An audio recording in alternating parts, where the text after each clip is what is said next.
What's up? Ako nga pala si Cripply at tayo ay muling nagbabalik sa panibagong episode. Putang sikip ng damit ko panibagong episode ng Diaryong Kwip Kwip pare. Tangin na madaming mga tropang nagre-request na ito na bakit daw nawala na. Pasensya na kayo at medyo nabisi tayo sa mga bagay-bagay at ngayon nandito na. Nababalitaan ko to sa mga Sokmed. Tangin na ang dami nang nagwawalang mga tropa pitseno at pakiramdam ko eto na yung magandang channel lang din, no, para panoorin yung mga issue. Eto kay Idol Ka Hombre. Kasi eto yung the biggest, pare. So, ano pa ba? Shoutout sa mga tropa natin sa taas. Wag na muna natin masyadong patagalin to.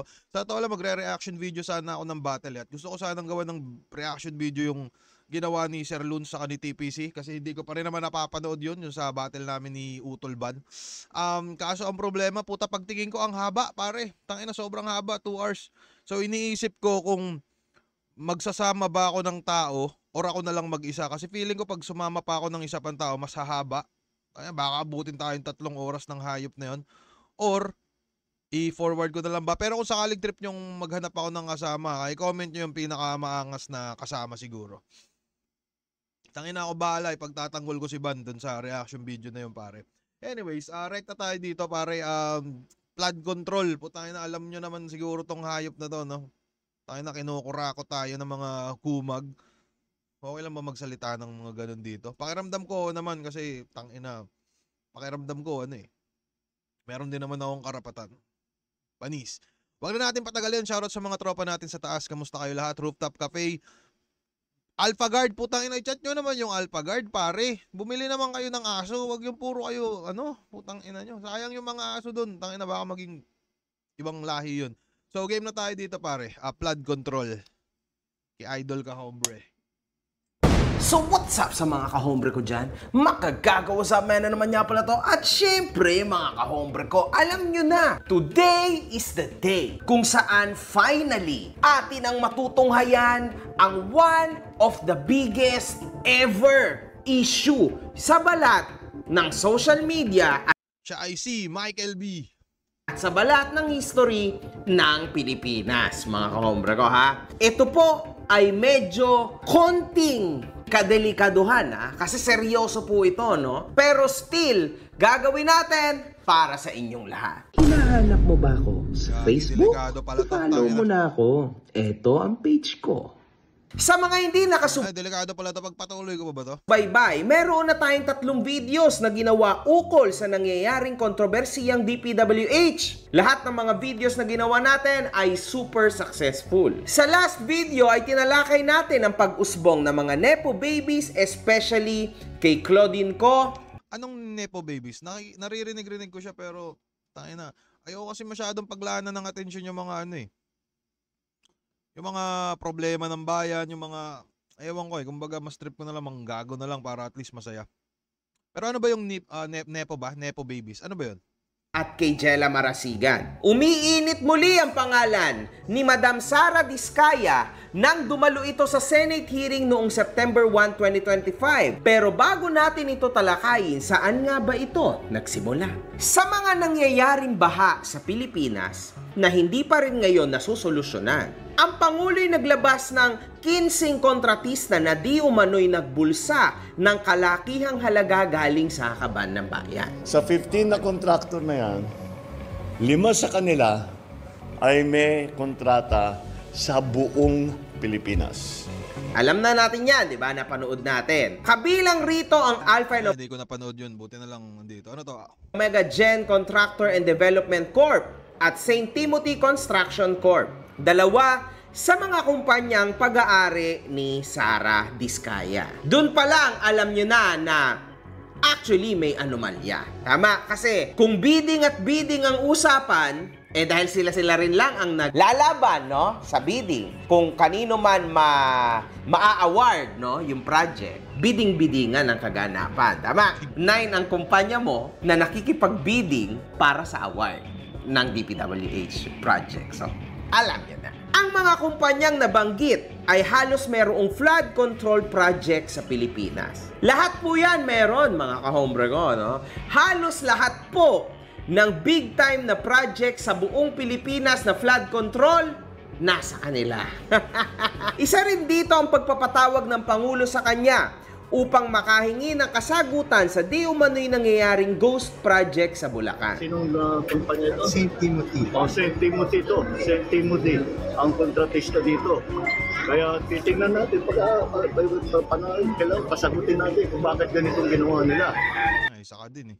Mas mabuti pa, dapat pumunta sila rito, pakita nila gano'ng kahirap ang buhay na binigay nila sa mga kababayan natin. Kasabayan rin ito ang pagkalat ng nangyaring panayam nito kasama si Julius Babaw. Eto, tayo na madami ako nakikita mga konting clips nito, no? Tapos, meron nga ako nabalita na parang bayad daw ng 10 million si Julius Babaw dito. Hindi ko lang alam kung legit. Pero angas, no? Tangin na ako, bayaran nyo 10 million. Putangin na. Kung sa ay pinakita nito ang kanyang mga koleksyon ng napakarami niyang luxury cars. Dito rin nilabas ni Pasig Mayor Vico Soto na di umano'y inaloka ni Sara Diskaya ng humigit 10 million pesos si Julius Babaw at Corina Sanchez upang ipanayam ito, di ba? I-vlog siya. I-publish ang kanyang kayamanan. Tangin na, kung ako Diskaya yung kinuha mo dyan, tangin na. Bibigyan kita ng bashers. Hindi, madami ka na nga eh. Pero, congrats. Nakahombre ko. Anyway, it was clear from the start kung ba't niya ito ginawa. Tumakbo po siyang mayor ng Pasig kalaban ni Mayor Vico. She lost drastically. Pero ang Lagi body bag, pare. ibig niya sabihin doon is lumalaban siya bilang mayor ng mayaman na siya. Ayun lang yung ibig sabihin nung kanyang pagbivideo kay Julius Babaw, mga kahombre ko. Dahil dito, nagawang ipatawag ang sari-saring mga kontratista na kabilang sa kontrobersiyang ito, including Sara Diskaya. Nagawang dumalo naman ni Sara Diskaya sa nasabing hearing, kasama ang iba't ibang mga kontratista. Pero wag nating kalimutan na yung unang summon sa kanila, o kay Sara, hindi po umattend si Madam Sara Diskaya. Okay? Kaso lang, pag dito sa pangalawang summon at di siya umattend, magkakaroon sana siya ng warrant of arrest. Pero anyhow, umattend siya. So, see, di ba? Alam nyo na. Tinanong una ni Senator Soto si Diskaya kung kailan ito kumita ng bilyon sa construction industry dahil sa nangyaring panayam nito kay Julius Babaw na yung Gisado yata to. No? Tangin na, di ko na to nabalitaan eh. Pakiramdam ko isa na ako napaka-irresponsableng mamamayang Pilipino, pare. umama nito dahil sa pagpasok nito sa DPWH bilang kontratista. Bilyon po. Opo, kwento nung narinig po namin sa television, sinasabi niyo sa interview niyo dahil tinanong kayo kung anong naging gateway para gumanda ang buhay niyo. Sabi niyo kayo hindi naman nakakaangat ng araw. At tapos sabi niyo ay noong DPWH na kami. Yun po yung sagot niyo eh. So, at tinanong kung magkano at sabi niyo bilyon. Kailan po itong unang bilyon na kumita kayo sa DPWH? For the knowledge of everyone, so St. Gerard, Alpha and Omega, we have been in the construction business for 23 years. So I would presume that in the 23 years, pwede naman siguro kami po kumita. Yung billion, when I said DPWH, because prior to that, we were in local government. So ang hirap makasingil sa local government. They spliced the video that was taken of me and just mentioned the DPWH. So, contractor na po kami for 23 years. So you're saying that the television station and the persons interviewing you edited your answers? I think so, sir, kasi I did mention that I was doing local government as well as private po. So in short, ang pinapalabas niya po dito ay in-splice po yung video, mga kahombre ko ha, para maiba yung konteksto. Pero more or less, para sa akin, hindi siya ganun ka-spliced kasi yung context was there, no? Kung papanoorin nyo ng ayos yung video, it was there. Kasi yung video na yon was to fully brag about what you have. Legit, real talk naman eh. Yun ay completely bragging on what you possess. Kasi nga, syempre, tatakbo ka nga na mayor, kailangan mong ipakita na wala ka doon upang mangurakot. Kailangan mo ipakita na tumatakbo ka, hindi dahil sa pera, kundi para tumulong sa syudad ng Pasig. Tama? Tangin na, ako nagpaplano tuloy akong tumakbo ngayon. Tatakbo ako ngayon sa Naga, no? So, ako talaga, aminin ko. Tatakbo ako para mangurakot. Hindi para ano-anuhin pa. Kumbaga yun din talaga yung goal ko. So, abangan nyo ako mga kababayan kong taga Bicol. Joke lang. Ano naging trabaho niyo bago kayo pumasok sa mga kontrata sa gobyerno? My father was a contractor. before. Kontrata rin Pero sa- yes mga po, kontrata rin sa for DPWH? LGU po. LGU, and then ako, I work sa ibang bansa. Yun po. Anong work mo sa ibang bansa? I was a dental receptionist and an orthodontic nurse. So you are a doctor? Nurse? No po. Yung asawa mo? Gagi, angas eh, no? Putang ina, yung nagtatanong sa'yo, may experience ng parehong kaso ba? Ano trabaho? He works sa isang development corporation, and him and his brother were parang private contractors sa subdivision namin. So, makikita po natin mga kahombre ko na siya ay nagtrabaho sa England, no? And ang tatay niya pala even before ay kontratista na ng mga LGU. At Ay na, nakakatakot yung mga gantong content eh, no? Pakiramdam ko, hindi naman sapat yung subscribers ko para kumala to ng maigi. So, ewan. Sino to? Sequence? sinabi niya rin na ang asawa niya ay nagtrabaho sa isang development corporation, no? But still, makikita po natin na yung rags to riches story niya sa panayam niya kila Julius Babaw at Corina Sanchez, parang hindi po totoo yung rags to riches kasi Mukhang paano rich. nangyaring rags to riches eh? Una sa lahat, kontratista pala ang iyong ama sa LGU back in the day. So, meron ng kinikita, tama? Back in the day, hindi naman rags talaga. Tapos, nasa ibang bansa pa sila, sa England, which napakahirap po, lalo na nung mga panahon na yon na makapunta ka sa ibang bansa. And at the same time, nakapagtapos pa po siya sa England. So, nasaan kaya banda yung rags na story, mga kahombre ko, no? So, dun pa lang, meron pong mga bagay na hindi bumabalik. Gets nyo? Yun lang naman ang sa akin, no? Paano kayo, how were you enticed to join yung kontrata sa DPWH? Who influenced you? Wala naman po. Nakita namin on You. PhilJeps na may mga projects na pwede palang mag-join. So we joined the bidding na we know that we were qualified for. At ayan po ang kanyang naging sagot. Well, maaari nga naman, no, na nakita niya lang just like that. Okay, eto pala, pwede. So sige, pasok natin sarili natin. And eventually, she won the bidding. Napakatindi pong sorpresa nun, mga kahombre ko. Imagine mo yun. Nagkakakal-kal-kal-kal lang sa internet, sa news, and then nakita mo na gano'n. Tapos, bigla mong ipinasok doon yung iyong construction company, and then natanggap ka agad. Oh my God, then dami mo agad pera, then trabaho ka agad for the government. Parang ang dali naman nun, no? Pero, ayan ang storya niya. Very clear naman yun sa video na sinabi mo. Kung kailan kayo kumita ng malaki. Sabi mo, noong nag-DPWH na kami. Ngayon, gusto mong i-attribute yung wealth ninyo going back noon pa sa tatay mo, nung nagsimula kayo ganon. Pero very clear. The video won't lie. Sinabi mo, noong nag-DPWH na kami. So, kailan ba kayo nag-DPWH? Parang sometime in 2012, nag-start kami with DPWH. Can you be different with your answer? Parang 2012? Oh, please, make sure under oath, please. Yes po. Make sure of your answers. Sometime in 2012, we started with DPWH. We started with joining biddings. Pero prior to that, we were with local government. Yung mga flood control projects, kailan kayo nag-engage na flood control projects sa DPWH? Siguro mga 2016 onwards. Please make sure of your answer. Yes po, 2016 onwards po. 2016 onwards. Yes po. 2016 onwards. At dito, mga kahombre ko, sa kasagutan na ito ni Sara Diskaya 2016, medyo may lumabas pong kaba kay Senator Bato. Bumalik sa kanya na, Oo nga pala. Teka, noong 2016, kami yung namamahala sa bansang Pilipinas. ay, nako, ayaw natin mag-comment dyan. Tangina mo, Angel. Pero mga kahombre ko, in fairness naman, no, kay Sara Diskaya, yung mga naging Nga project pala, minumura ko si Makagago ha, hindi sa kung sino man. Yung sabi kong tangina mo, Angel, para kay Makagago yan. Okay? niya naman, no? Sa ngayon wala namang nagiging questions, no? Sa kanyang project kasi sa totoo lang, ang inilabas lang naman talaga dito yung kanyang mga sasakyan. Yung ghost project ni Sara Diskaya hindi pa po napapatunayan, mga kahombre ko ha. Baka mamaya i-judge rin natin yun. Sa ngayon wala pa pong napapatunayan. Kasi even yung Wawaw Builders, medyo Eto, tingin ko dito kamukha na ito si si Ali ng linya-linya.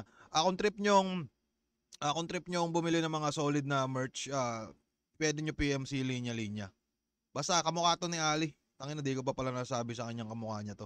Natanggi na hindi daw sa kanila yung Bulacan projects. Pero lumabas na sa kanila yung pinakamaraming Bulacan projects. As of now, mga kahombre ko, sa totoo lang, no, ang masasabi ko lang sa naging hearing na yon, parang hindi siya ganun ka-swabe o kaswak sa ine-expect natin. Kasi parang more into issues more into issues, more into parang comedy, and at the same time, more into showbiz type of questioning. Hindi siya literal na dinikdik tungkol sa kapakanan ng bayan, mga kahombre ko, no? Lalong-lalo na yung nasaan yung mga ghost projects mo, yung more on tumutok po sa mga sasakyan. In 2017, well, how much did you pay the BIR on your income tax? Sorry, I don't have the data on me right now kasi I have an accountant that handles that. But I can get it for you. Yes, please.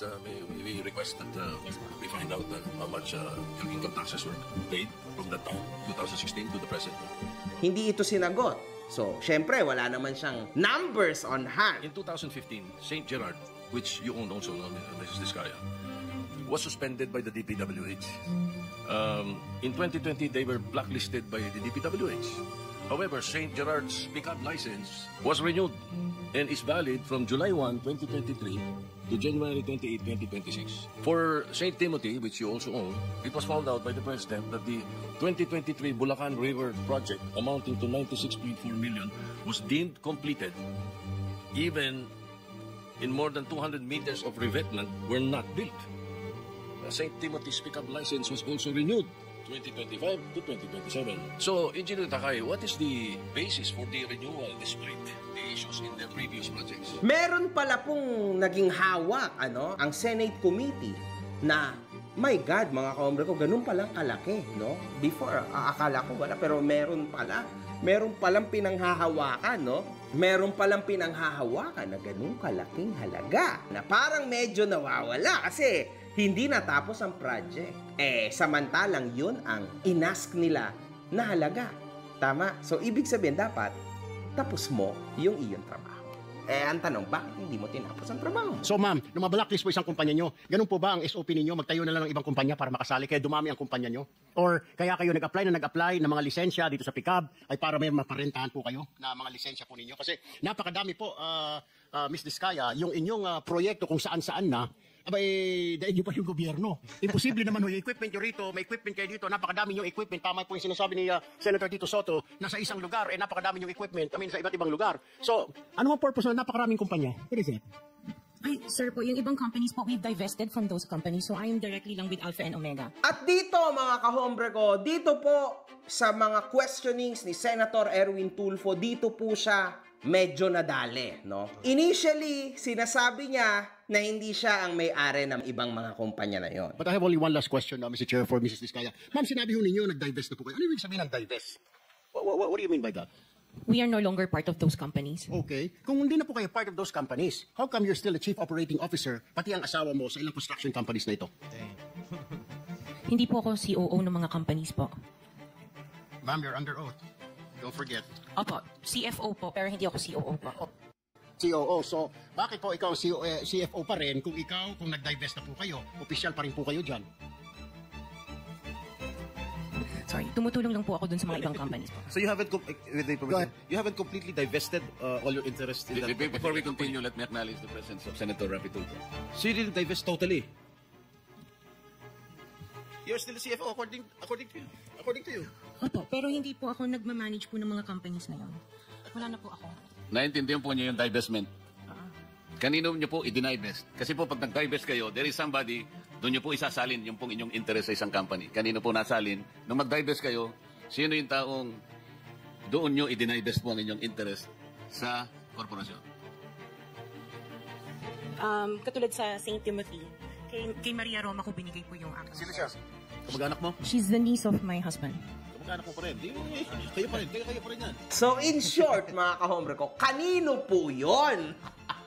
Syempre sa kanya rin, mga kahombre ko. Yung 9 na yon, di ba? Yung 9 na kumpanya na yon na tumatanggap ng daang-daang flood control project sa buong Pilipinas. Ay, nako, dito mga kahombre ko, nakita natin at nahuli po ang kanyang kasinungalingan. Sa totoo lang, sa akin sa view ko, dito nahuli talaga yung kasinungalingan niya. It is common knowledge that you own 9 companies.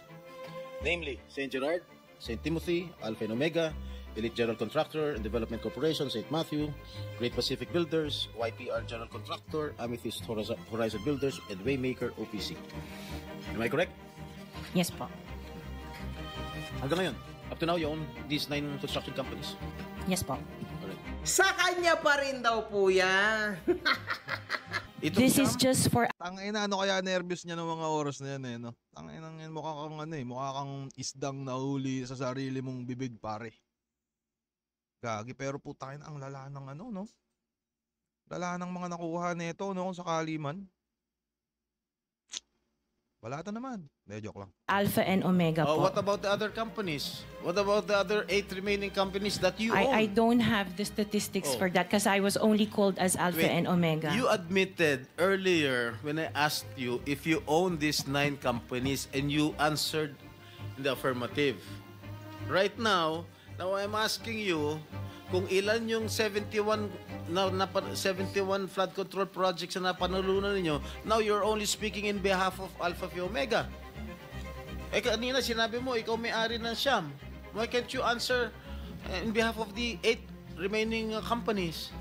Di ba? Initially, hindi. Tas sa mga pamangkin niya, sa anak niya. Tas ngayon sa kanya pa rin daw. Perfect! Since you started securing contracts from the DPWH, since kailan kayo nag-umpisa? 2012?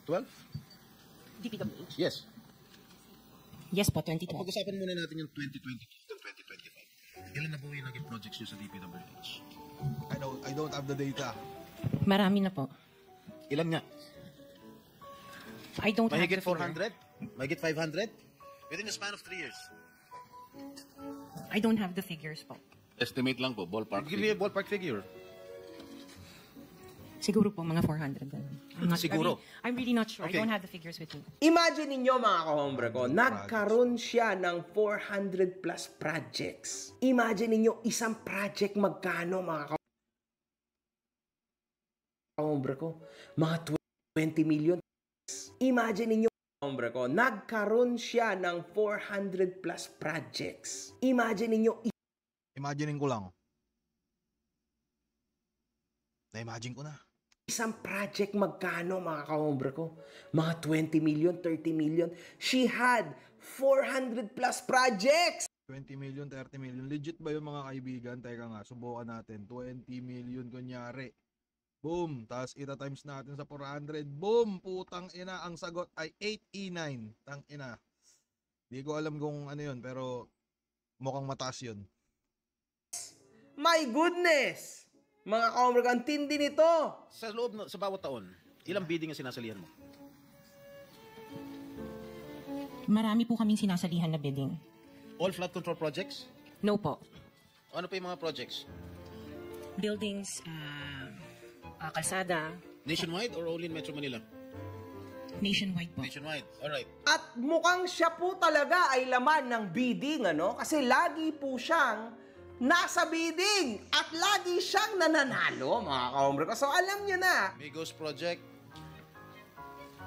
Wala po. Sigurado ka? Opo, Kaya definitely. ka dahil pag meron kami ma-discover na may ghost project, pakukulong kita rito. Minimum totoo. Wala po talaga. Meron ka mga pictures na lahat ng mga proyekto ginawa mo? Yes po, Nasaan? meron po kami. Lahat ng mga 400 projects, meron kang litrato? Yes po. O i-submit mo rito sa committee. Okay po. Then tinanong siya eventually, meron ka bang kilala sa DPWH at kanya pong itinatangki? Sabay-sabay kayong naawardan ng kontrata ng DPWH. Alam mo, nakakapagtaka dahil kayo lagi nakakuha ng DPWH contracts, ha? Sino ba talaga sa DPWH nagbibigay sa inyo listahan ng mga projects? Pakiramdam ko meron tong tropa doon, pare. Tingin ko lang. Tingin nyo. Feeling ko meron. Puta na, imposible yun. Tangina, ikaw lagi mananalo sa ano. For bidding. Turo mo na. Wala po akong knowledge po. Gagi, maangas ka. For bidding. Ganyan dapat. Turo mo na. Yes, sir. Wala po akong knowledge po. Talaga? Ba't nakakapagtaka dahil yung siyam na construction companies nyo, yun ang laging favored, kumbaga, sa bidding. Kasi ang balita ko, isa kayo sa mga una nakakita at nakakapili ng mga projects. Bago pa mabuo ang National Expenditure Program, yung tinatawag natin na NEP. Parang menu lang sa restaurant na nakaka-order kayo kagad. Sino ang point person nyo sa DPWH na nagbibigay sa inyo ng informasyon na ito para sa inyo, ito para sa kanya? Sino? Sir, wala po akong nakakausap po. Wala kang kilala sa DPWH? Wala po. Hindi kami maniniwala niyan, wala kang kilala sa DPWH. Meron ako yung mga engineer, yung mga district engineers Oh, yun ang pala. Sino ang mga district engineer na nakilala mo? Pero hindi po sila nagbibigay ng project po sa akin. At tinatanong ko, wala naman ako sinasabi sa'yo kung nagbibigay sila ng project, sino ang kakilala mo sa DPWH? So, ayan yung nakakapagtaka, mga kahombre ko, no? Paano nangyari na natatanggap mo lahat, no? Halos lahat ng malalaki at magagandang projects para sa flood controls, pero wala kang kilala? Doon talaga mapapa-questions ka, mga kahombre ko, parang hindi po siya totoo. Alam mo yon. Dito naman po tayo. Dito pa lang sa mga sasakyan na to. Gagi ang aangas ng sasakyan niya, no? Putang ina, imposible yun. Putang ina. Sa regarding sa kanyang sasakyan. Sa interview kay Julius Babaw, ang sabi niya 40 daw po o mahigit ang kanyang luxury cars. Putang inang yan. 40 yung kanyang luxury cars. Gagi ang yaman nito. Kaya parang na maging pamangkin ito, no? Ano karaming kotse meron kayo? Parang dito sa baba, parang personal use lang namin, nasa 30 plus na yata siya. 40. Mga 40 plus. Putang ina, ilan sila sa pamilya? Sabihin na natin 5 kayo sa pamilya, sasakyan nyo 40. Putang gago eh, no? Angas, no? Putang inang yan. Yon, bumaba sa 28. Saan nyo ba kinukuha yung mga coaching imported, mga luxury cars? Doon sa interview mo, pinili mo yung isang Rolls Royce dahil naganda sa payong. Putang ina. Angas, pare. Bumili ng Rolls Royce kasi nagandahan sa payong. Putang inang yan. Gagi, kakaiba yung angas nito. Feeling ko may video rin eh. Sir, yes po. Samantalang, ilan yung luxury cars mo? Nasa 28 po. 28 lang. Ano yung ano ito mga ito? Rolls Royce, Ferrari? I don't have a Ferrari. Ano yung mga luxury cars? Lamborghini? Rusi. Sabi nila, sagutin mo nila. Saan mo binili? Sa dealer po. Sino dealer? Dito, local? Local dealer o sa abroad? Freebell Enterprises tsaka yung isa Auto Art. Dito, sa Pilipinas? Yes po. Hindi ka Smuggle. No po. Dito may dealer ng mga... Yes po. Rolls Royce? May dealer ng Rolls Royce Meron dito? po. Ano pa yung mga ibang luxury cars mo? Yung ano tawag dito, yung Cadillac and the GMC. Cadillac Escalade, gano'n? Yes po. Oh. The GMC. Sinong dealer? I mentioned earlier. Ako, pinapangako ko pag ako yumaman ng sobrang ganito, tangina, hindi ako bibili ng maraming sasakyan, mga kaibigan. So, bibili lang siguro ako ng isa lang. Hindi, baka siguro dalawa. Isang pamorma, tas isang pampamilya, tas bibili ko ng motor ko na maangas din. Pero, tangina, yung iba, itutulong ko sa mga mahihirap. Papangako ko yan sa inyo. Pag ako yumaman pero pag hindi naman, okay lang din. Masaya naman ako sa buhay ko. Freebell Enterprises. Pero sana yumaman ako ng sobra. And Sa lahat ng kotse mo, yun ang mga dealers mo? Dalawa lang. Dalawa yung dealers mo? Yes, What other luxury cars do you own? Yung iba dito na, the Maybach. Maybach, Mercedes? Yes po. And then, yung iba dito na rin yung Range Rover. Bentley? The Bentley dito na rin po. Paano kayo nagka-interest sa kotse? Saan yung gagawin? 28 kotse na luxury cars? Araw-araw, gusto mo palit ng kotse? I have 4 kids that use it all the time for them to... 4 kids lang. Bigyan mo tigisa, pero 20, ilan yun? 20 ka? 28? Opo. And you bought that from the taxpayers' money? No po. No po. Huwag na tayo maglukan dito. Let's allow other people to decide on that anyway. At dito ay unti-unti na pong lumalabas sa bibig niya na actually ang kahit 5 milyong pisong halaga napakaliit para sa kanya. The Evoque. Ano? Evoque. What is Evoque? Range Rover. Range Rover pa rin. Marami ka pala Range Rover. Evoque. Ito yung, maliit ba ito malaki? Maligit. Okay, magkano? Parang nasa 5 lang yata po siya. 5 billion. What else? Lang ha? Sarap ng buhay mo At yun nga, mga kahombre ko, imagine Yare, nyo, pare. sa loob ng 1 taon, 1 hanggang 3 luxury cars po ang kanyang binibili. Oh my God, man. Kung ikaw normal na tao, simpleng tao, hindi ako sure kung kakayanin mo yung mga ganito. Isang sasakyan, mga kahombre ko, 41 million pesos. So the Rolls Royce was around parang 42. 42 million. Rolls Royce, isang kotse lang yun. What else? The Maybach. Maybach, Mercedes. How much? Parang nasa 22. Oh, ilan ang Maybach mo? Meron Isa lang po. Oh, ano ba? Yung Bentley, Bentley. Wow, magkano yung Bentley mo? 20. You purchased this brand new, all brand new. Yes po. Alright. Ilang Bentley? Isa lang po. What else? Yung G63. What is that? G63. G63 ano yun? Benz. Benz? G63? Is that a sports car? Hindi po. Na bench, di ba ano yun, brief? G-Wagon. Ah, wagon. How much is it? Parang nasa 20 din yata. Huh? 20 din yata. 20 million. One vehicle only? Oh, what else? Yung Cadillac po. What type of Cadillac? Yung SUV. Escalade? Yes. Oh, magkano? Parang yung mga 11 yata po. Bulletproof? No. Isa lang? One white, one black. Oh, dalawa. Both?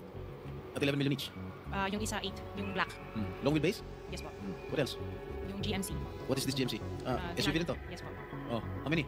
Dalawa. Dalawa rin. How much each? Parang nasa 11 din yata siya. 11 million each. What else? Yung Suburban. Suburban. Ilan? Lala. Isa lang po, pero I bought that year. That's a lifetime work ng buong angkan ng isang Pilipino. Baka hindi pa umabot. Nalulungkot ako mga ka-hombre ko. Alam niyo, this is just very sad. Harapan talaga po ito, no? Do you even follow this? Ikaw, bilang Pilipino, anong nararamdaman mo dito? Gusto Gagi, parang pinamukha sa atin na ang hirap-hirap pala natin na tao eh, no? Pero, gagi ang lala, no? Di, mamaya na. Mamaya na tayo mag-comment, okay? kong malaman. Isang kontratista na si Lawrence Lubiano ay inaming pinondohan nila ang pagkampanya ni Senator Escudero noong 2022. Kontraktor. Ay, nako, mainit to! Kontraktor nagbigay ng 30 milyon pesos para sa pagtakbo ni Senator Chis Escudero. Nako, mga ka-hombre ko, iba to. In the last elections, last two cycles of elections, 2022 and 2025, ito po ba ay nagbigay ng donasyon sa sino man na kumandidato, whether local or national, sa kanilang election? Yes.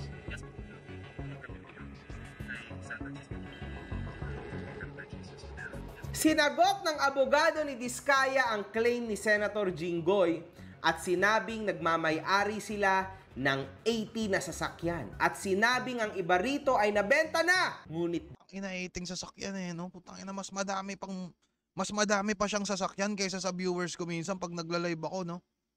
Parang yung sasakyan ko yun, Tang ina, parang gagi. Ano nga sinasabi ko?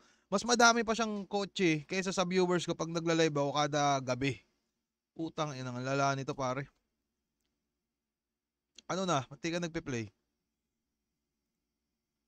di pa na-transfer sa pangalan ng mga buyers. Yeah! Ang galing! Ayan, matalino. Halatang abogado, matalino. Wow! Naibenta na, yun nga lang, hindi pa naililipat sa pangalan ng mga buyers. Di ba? Yun yung mga manulupit. My God, may talagang lulusot kahit sa gantong kaliit lang na butas. My goodness, man. This is crazy. Nagkaroon rin ng isang raid ang BOC sa Diskaya. Lagi ito, lap trip to, napanood ko to, no? Putang ina, biglang nawala yung mga sasakyan. Compound. Ngunit, nang pagkarating nila ay 2 sasakyan lamang ang naabutan nilang nakaimbak. Sa huling mga oras, nakikita sa compound ng Diskaya na konti-konti na pong bumabalik ang mga luxury cars nito. Sa dulo ay itinanggi naman ito ng mga Diskaya na tinatago nila ang mga sasakyang nawawala. Ginagamit ho kasi yung ibang sasakyan. Yung iba naman for maintenance. Yung iba naman nailagay Magkano kaya bayad dito eh, no?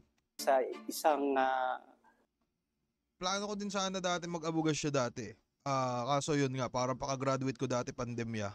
Tapos putangin na bigla nang natigil yung gigil ko mag-aral. Na-focus na sa iba yung gigil ko. Pero ito yung ano, no, mag-abogado ka, no? Tangin na yan. Pagtatanggol mo minsan yung mga mali. lugar kasi preemptive measures sila ngayon kasi nagbabaha dito sa Pasig. Oo, di ba? Gets? Hindi po yan nawawala yung mga sasakyan niya. Kayo naman, masyado kasi kayong atat. Ang aga nyo kasing pumunta doon. Bureau of Customs, di ba? Syempre, alam nyo yun, ginamit muna ng kung sino-sino, tapos bumalik ng mga hapon, ng gabi, di ba? Mindset. Kayo naman, lalo na yung mga media, kung ano-ano nang pinalabas yun. 2 lang natagpuan, 4 lang natagpuan, oh. Relax lang, ginagamit eh. Chill lang ang life. Lumabas din ang balita na 8 sa 12 sasakyang kumpiskado sa pamilyang Diskaya ay walang record sa Bureau of Customs. Sa ngayon din ay na-revoke na ang 9 na lisensya ni Sara Diskaya sa kanyang kumpanya, mga kahombre ko. So, nasabi po ni Madam Diskaya, no? In fairness to her naman, no? Para sa akin, no? Ito naman yung comment ko. Nasabi niya na yung mga luxury cars niya, tulad ng Rolls-Royce, tulad ng GMC, yan nabili niya sa Pilipinas. Normal lang yon, mga kahombre ko. Kasi wag naman sobrang grabe, di ba? Kasi meron din tinatawag na gray market sa Pilipinas na literal po na may mga kumpanya na i-import na mga sasakyan, no? Let's say Rolls-Royce. O, yun nga lang, sobrang taas ng babayaran mo. Kung ang halaga ng Rolls-Royce ay nasa mga 20 million lang o 30 million lang, magiging 40 million talaga yun dahil sa tax, etc., etc., etc. Yun po yung kaganapan na yun. Pero, hindi ibig sabihin nun, illegal yun. Okay? Like, meron po talagang ganon. Tulad yan, an example, yung Auto Hub, yung sinabi niya. Legitimate po na yan yung trabaho nila. Nagbebenta sila ng mga gray market cars, no, sa Pilipinas. Normal lang yon. Yung mga wala po Nagtitinda ba sila dyan ng ano? ADB 160? kasa sa Pilipinas. Sila yung may kaya mag-import dito. Anyway, mga kahombre ko, isa pa, no, hindi ko rin maintindihan na bakit si Diskaya yung dapat magbayad ng tax. Hindi ba dapat yung pinagbilhan niya sa gray market yung nagbabayad yan? Kasi kung 42 million yung Rolls-Royce na binili niya, kasama na po doon yung tax for the customs. Yun ang pagkakaalam ko, no? Pero ang weird na bakit parang magbabayad pa siya? So hindi na si Diskaya ang may kasalanan nun, kundi yung importer na. Kasi sa kanya na yung problema, hindi na kay Diskaya. Buyer lang si Diskaya eh. Paano nangyari yon? Diba? Sa isang banda. At para po, no, sa mga tao na maybe bago sa mundo na ganito, mga kahombre ko, hindi lang po si Diskaya ang mayroong Rolls-Royce. Imagine mo, pati si Flo G. Gumamit siya, nagkaroon siya ng chance na maimaneho po ang Rolls-Royce. At sobrang dami pa po dito sa Pilipinas ang mayroong mga ganyang sasakyan. Mga Cadillac, GMC. Hindi po siya abnormal, mga kahombre ko. Napakarami. Ferrari, Lambo. Guys, bago kayo ng bago sa Pilipinas, sobrang dami po ng ganyan ngayon dito. Even yung mga Rolls-Royce, marami. Bentley, marami na rin. So, hindi lang po si Diskaya ang meron yan. Maybe nagtataka kayo kasi first time ng publiko talaga na makakita, pero a lot of people have them. Have them type of luxury cars. May anomalya nga ba sa sitwasyon na ito? Kasi ano ba ang para sa akin dito, no? Para sa akin, paulit-ulit po tayong binibilog ng sistema at ng sitwasyon na ito. Ikinalulungkot kong sabihin sa inyo, mukhang mawawala at mawawala rin po ang issue na ito. Hanggat wala po tayong nailalabas na tunay na may kasalanan sa sitwasyon na ito, no? Ay, nabigyan mo to ng ano, ilang buwan, ilang taon. Wala na yan. Wala pong mangyayari sa bansang Pilipinas. Tingnan naman natin, mga kahombre ko, yung nangyayari sa Indonesia. People are fighting for their rights. And they still believe in being an Indonesian. I really hope, mga kahombre ko, na bilang Pilipino, no, mag-stick tayo sa argumento na to. This is for us. Kasi nakikita po natin ang ating mahal na bansa ay laging prone sa bagyo, no, sa flood. So napakahalaga po para sa ating mga kababayan ang flood control projects. Sana, mga kahombre ko, tuluyan ng may managot dito at hindi na exempt lagi, no, yung mga taong may kakayanan sa buhay. Kasi kapag may hirap, kulong agad. Pag mayayaman, papagalan, pahirapan. Sana hindi naman po ganon sa pagkakataon na ito. We still believe in the government.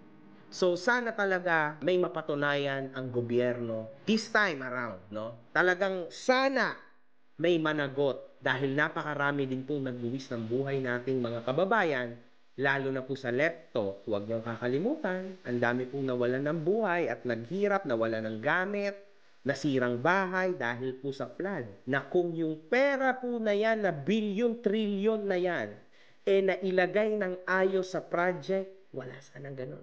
And actually, sana napakaganda rin ng Pilipinas, mga kahombre ko, di ba? Kasi sobrang laking pera po niyan, mga kahombre ko. Paano nangyari yun? Paano nangyari? Paano mo rin maibubulsa yun? Mahirap din ibulsa yun. Hanggang kailan ba ikaw bilang Pilipino natatanggap ng ganitong klase ng balita? Kailan ba tayo makakatanggap ng mga taga-Indonesia, no? ng mas maganda at nakakatuwang balita? Man, nakakasawa na. Please, let us do something, pray, and believe pa rin kahit papano sa government na meron tayo. Sana po ma-actionan tong sitwasyon na ito. One love. Good fucking times. Mga putang ina nyo kayo. Kagiangas, no? Ano ba? Tangin na mukhang hindi ako masyadong updated dito eh. Ano ba? Putangin na meron din, syempre yun nga, parang meron din naman tayong kanya-kanyang buhay na inaasikaso, no? Pero gagi sobrang lala, no? Nung parang nabubunyag o parang nasisilip yung gantong klaseng mga shit na nangyayari sa Pinas. Putangin na mukhang ano, no? Bigla mong mapapansin na putangin na parang ano, buhaya. Mga ganong shit eh, no? Tangina. Pero yun, tangina, sana may managot dito sa putangin ng mga nangyayaring ganito. At ano ba? Yun, sana may managot, sana mahuli nyo ng maayos at tangina ba? Hindi kasi pwede sabihin natin din bahala kayo diyan kasi yun nga parang pera ng mga tao sa Pinas yung mga nangyayari sa mga ganito, no? Pero tangina, mahirap to. Tingin ko lang mahirap mahuli, kung mahirap sigurong hulihin yung mga taong ganito na yun nga madaming pera. Kaya nilang magmanipula kasi putangin na money is power, mga kaibigan. So lalo na ganun, tangin na ganun yung perang ano mo. Sana pagtulong-tulungan nila at sana makuha nila yung dapat. Kasi yun, yung may tropa yan sa DPWH sa tingin ko. Baka si Slackwon siguro. Pero hindi, wala si Slackwon sa DPWH. Pero yun nga, no, parang pakiramdam ko may tropa yan at tangin na simula dito. Maraming salamat idol, makagago sa video na ganito. Tangin na, at least magkakaroon tayo ng ano, no.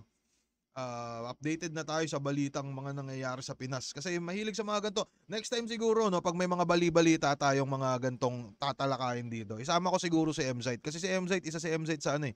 Parang kilala kong updated sa mga bali-balita. Ako kasi puta puro lang talaga ako ano eh. Katarantaduhan lang din siguro. Pero yun, maraming salamat sa panonood ng ating Jaryong Quip-Quip. Tangina, medyo matagal ko itong hindi nagawa. At ulitin ko lang, no, kung may trip kayo pa reaction video, pa-comment na lang sa baba. Tapos gusto kong gawan ng video din yung battle namin ni Ban. Check nyo kung ano ba mas maangas, kung mag-isa na lang ba ako or maghanap pa ako ng kasama. Tapos ipagtatanggol namin si Ban. So maraming salamat sa panonood mga kaibigan at mag-ingat kayo palagi. Yeah.